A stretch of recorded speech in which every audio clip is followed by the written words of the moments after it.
اپنی ماں کی چھاتی کے ساتھ لگ کر دودھ پی رہا ہوتا ہے تو اس کے منہ سے ایک مخصوص قسم کی آواز آتی ہے، ایک بھنبھناہٹ سی ہوتی ہے۔ اسی کی طرف اشارہ کرتے ہوئے نبی علیہ الصلوۃ والسلام فرما رہے ہیں، ان شئت دعوت اللہ ان یسمعک صوتہ، اگر تو اپنے بچے کی آواز سننا چاہتی ہے میں اللہ سے درخواست کرتا ہوں اللہ تجھے تیرے بیٹے کی آواز سنا دے گا۔ اس پر سیدہ خدیجہ رضی اللہ تعالیٰ عنہ نے ایک انتہائی قیمتی جملہ ارشاد فرمایا۔ وہ جملہ ہی کیا ہے؟ اگر ہم اس ایک چھوٹے سے جملے پر غور کرتے ہیں تو بڑے بڑے فطروں کا کلا کما ہے اس جملے کے اندر۔ فرماتی ہیں بل اصدق اللہ و رسولہ، میں اللہ کی اور اللہ کے رسول کی تصدیق کرتی ہوں۔ اس چھوٹے سے جملے پر غور کریں، قربان جائیں سیدہ خدیجہ رضی اللہ تعالیٰ عنہ کے اس منہجی فکری جملے کے اوپر۔ بڑے بڑے فطروں کا کلا کما رد ہے۔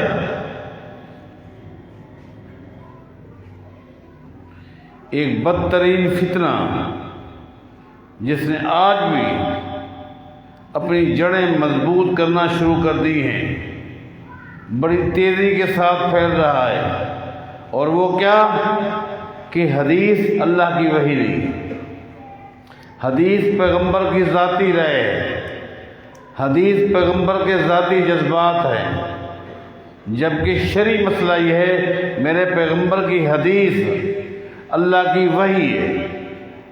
احادیث میں جو فیصلے ہیں یہ سب فیصلے اللہ تعالیٰ کے ہیں۔ اب آپ غور کریں کہ سیدہ خدیجہ رضی اللہ تعالیٰ عنہ نے حدیث سن کر کہ کیا سن کر؟ حدیث سن کر کیا کہا؟ بل اصدق اللہ و رسولہ، یہ نہیں فرمایا اصدق رسول اللہ ہے، میں اللہ کے پیغمبر کے فرمان کی تصدیق کرتی ہوں، نہیں، بلکہ کیا فرمایا؟ بل اصدق اللہ و رسولہ، میں اللہ اور اللہ کے رسول کی تصدیق کرتی ہوں۔ اس کا مطلب واضح تھا کہ لوگوں میرے پیغمبر نے جو کچھ کہا ہے الفاظ کی نسبت پیغمبر کی طرف ہے اور مفہوم کی نسبت اللہ کی طرف ہے، یہ فیصلہ اللہ تعالیٰ کا ہے۔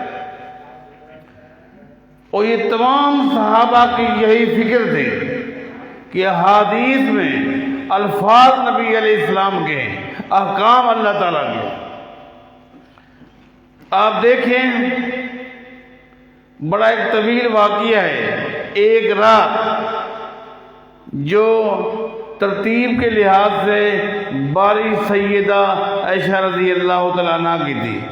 نبی علیہ السلام سیدہ عائشہ کے پاس ہے، رات کے ایک حصے میں نبی علیہ السلام اللہ تعالیٰ کے حکم کے مطابق بقیع غرقد کی طرف جاتے ہیں، جس کو آپ جنت البقیع کہتے ہیں، بقیع غرقد کی طرف جاتے ہیں۔ ایک طویل بات ہے، سیدہ عائشہ بھی چل پڑی، کہاں جا رہے ہیں؟ واپس آ گئے۔ کہاں گئے تھے؟ بقیع غرقد۔ تیرا سانس کیوں پھولا ہوا ہے؟ میں بھی پیچھے تھی۔ کیا ہو گیا؟ بس بتا دے، اللہ بتا دے گا۔ سیدہ عائشہ نے کہا میرے دل میں خیال آیا کہ باری تو آج میری ہے، نبی علیہ السلام میری کسی اور شوکر کے ہاں تو نہیں جا رہے۔ نبی علیہ السلام نے کیا فرمایا؟ اللہ کیا فرمایا؟ فرمایا اذننت ان یحیف اللہ علیک ورسولہ۔ عائشہ تیرا یہ کہنا کہ میرے دماغ میں خیال آیا کہ باری تو میری ہے، میرے پیغمبر میری کسی اور شوکر کے ہاں تو نہیں جا رہے، کیا تو یہی سمجھتی ہے اللہ اور اللہ کے رسول تیرے ساتھ زیادتی کرے گا؟ آپ نے غور نہیں کیا نبی علیہ السلام کے اس جملے پر اَظَنَنْتَ أَنْ يَحِيفَ اللَّهُ عَلَيْكَ وَرَسُولُهُ، کیا اللہ اور اللہ کا رسول کے ساتھ زیادتی کرے گا؟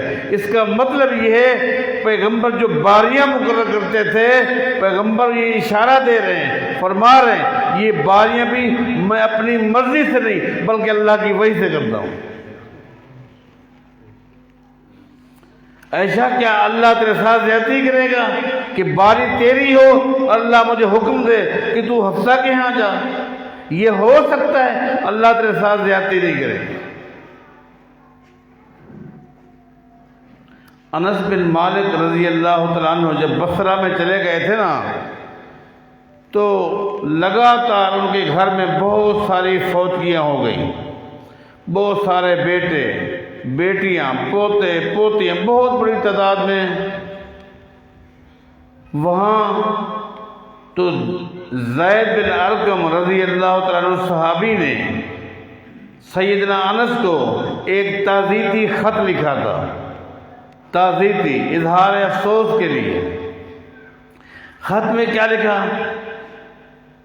کہا انی ابشرک من اللہ، انی ابشرک ببشرا من اللہ عز وجل، سمیت رسول اللہ صلی اللہ علیہ وسلم یقول اللہم اغفر للانصار ولابناء الانصار ولابناء ابناء الانصار۔ زید بن ارقم نبی علیہ السلام کی حدیث کا حوالہ دے کر انس بن مالک کو تعزیتی خط لکھ رہے ہیں، لیکن فرماتے کیا ہیں؟ ابشرک ببشرا من اللہ عز وجل۔ اے انس میں تجھے خوشخبری سناتا ہوں، اور یہ خوشخبری کس کی طرف سے ہے؟ میری طرف سے نہیں، رسول اللہ کی طرف سے نہیں، اللہ تعالیٰ کی طرف سے۔ اللہ تعالیٰ کی خوشخبری کہاں ہے؟ کس چیز میں ہے؟ کہتے ہیں نبی علیہ السلام سے میں نے سنا تھا، آپ فرما رہے تھے اللہم اغفر للانصار، اے اللہ انصاریوں کو معاف فرما دے، ولابناء الانصار ان کی اولادوں کو بھی معاف کر دے، ولابناء ابناء الانصار ان کی اولادوں کو بھی معاف فرما دے۔ احادیث الفاظ کے لحاظ سے نسبت محمد الرسول اللہ کی طرف سے، احکام کے لحاظ سے نسبت اللہ تعالیٰ کی طرف سے۔ فیصلے اللہ تعالیٰ کے ہیں، فیصلے احادیث کے فیصلے اللہ تعالیٰ کے ہیں، احکام اللہ تعالیٰ کے ہیں، الفاظ محمد الرسول اللہ کے ہیں۔ سیدہ خدیجہ نے کہہ دیا، پیغمبر کی حدیث سن کر کیا کہا؟ بل اصدق اللہ ورسولہ، میں اللہ اور اللہ کے رسول کی تصدیق کرتی ہوں۔ مانا یہ میرے پیغمبر نے جو کچھ مجھے بتایا ہے سچ ہے، اور میرے پیغمبر نے اپنی طرف سے نہیں بتایا، اللہ کی طرف سے بتایا۔ اگر اسی سیدہ خدیجہ رضی اللہ تعالیٰ عنہ کے اسی جملے پر اگر آپ دوبارہ غور کر لیں، اور ایک بدترین فتنے کا رد ہے، ایک اور بدترین فتنے کا اس میں رد ہے۔ وہ کیا ہے؟ وہ فتنہ ہے کہ ہر وہ حدیث جو عقل کے خلاف ہو ہم اس کو نہیں مانتے، اور روز اول سے یہ فتنہ شروع ہوا۔ دین اسلام میں سب سے پہلا فتنہ خوارج کا تھا، خوارج کا تھا۔ خوارج کون تھے؟ جنہوں نے عقل کے ذریعے احادیث کو رد کیا، عقل نہیں مانتی رد کر دیا، عقل نہیں مانتی رد کر دیا، عقل نہیں مانتی رد کر دیا۔ قدریہ، جہمیہ، معتزلہ، معطل، جتنے بھی گمراہ فرقے تھے ان کی بیس کیا تھی کہ جو چیز عقل کے خلاف ہے وہ دلیل نہیں بن سکتی، چاہے وہ حدیث ہو، پیغمبر کا فرمان ہو، یہ قرآن کی آیت ہو۔